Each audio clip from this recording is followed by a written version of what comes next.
Welcome to the cross remains, where his love endures forever. In a world often consumed by material pursuits, the lives of the saints stand as beacons of profound spiritual truth, reminding us of the enduring power of faith and the transformative nature of divine love. My name is Michael, and today, we delve into the extraordinary and often painful life of a soul chosen by God for immense suffering and profound mystical graces. Saint Gemma Galgani. Her story is a testament to the redemptive power of suffering united with Christ, and a powerful witness to the spiritual realities beyond our earthly comprehension. Join us as we explore the journey of the Flower of Lucca, whose life was a living crucifix, inspiring countless souls to a deeper union with God.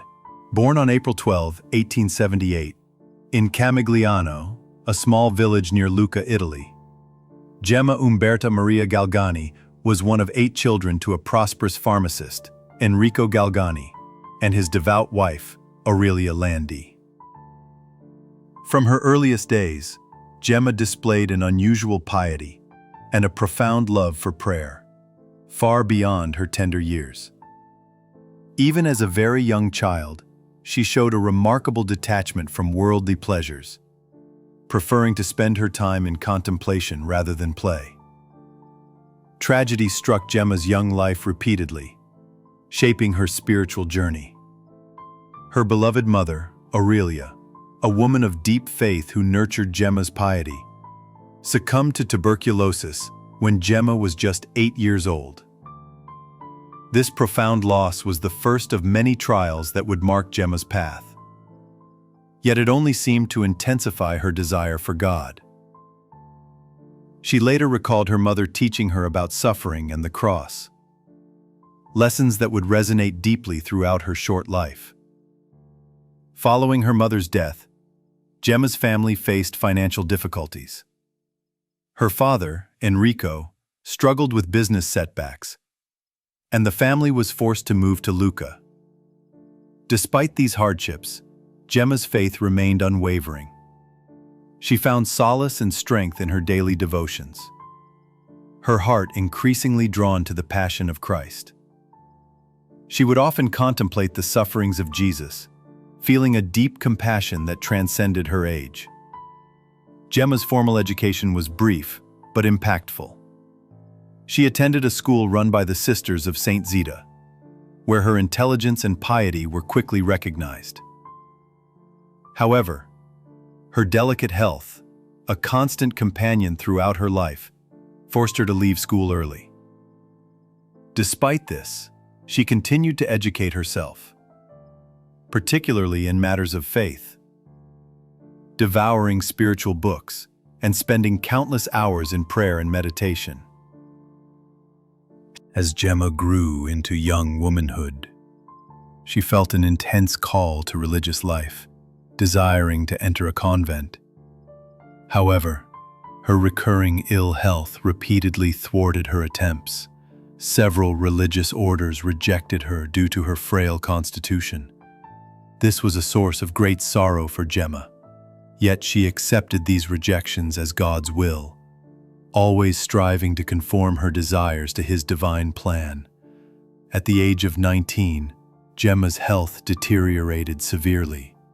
She developed spinal tuberculosis, a painful and debilitating illness that left her partially paralyzed, deaf, and experiencing constant, agonizing headaches.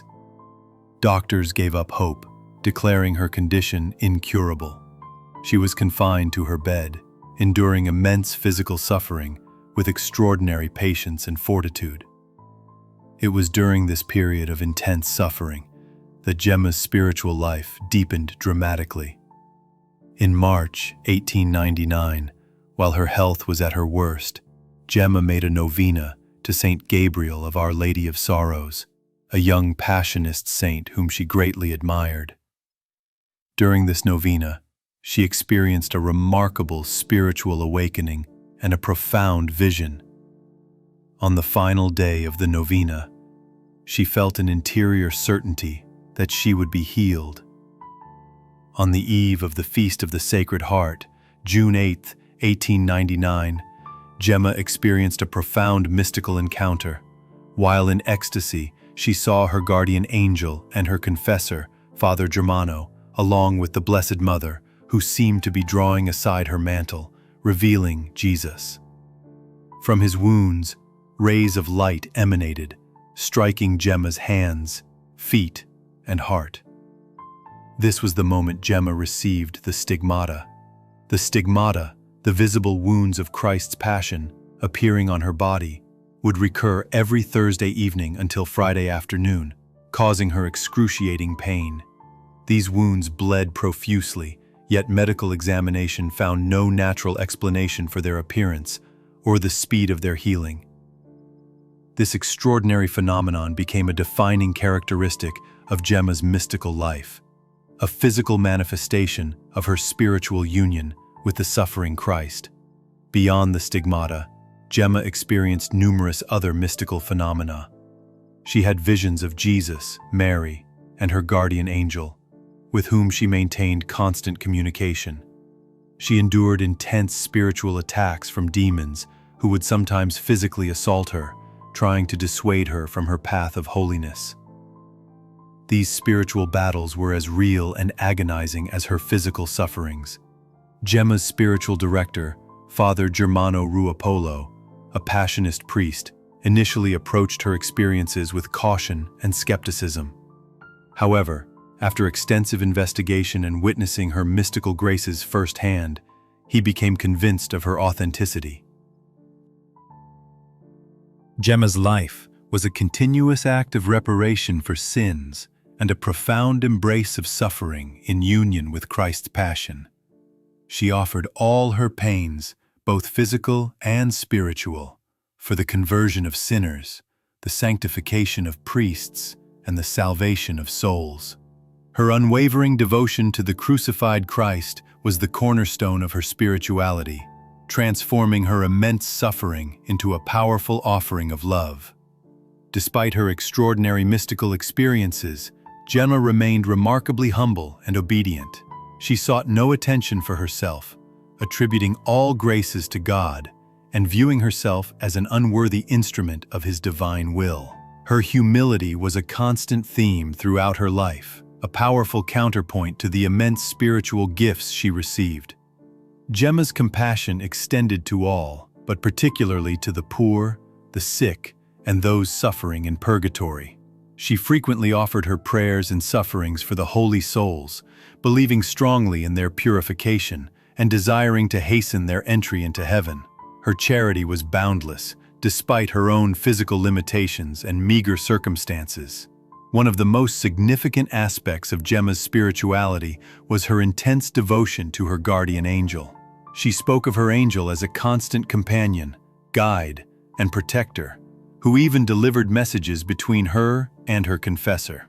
This intimate relationship highlights the reality of the spiritual realm and the constant presence of heavenly assistance in our lives. Gemma's profound union with Christ allowed her to experience His passion in a unique and intimate way. Beyond the stigmata, she would often experience the scourging, the crowning with thorns, and the carrying of the cross, enduring the physical and spiritual agony as if she were present at Calvary.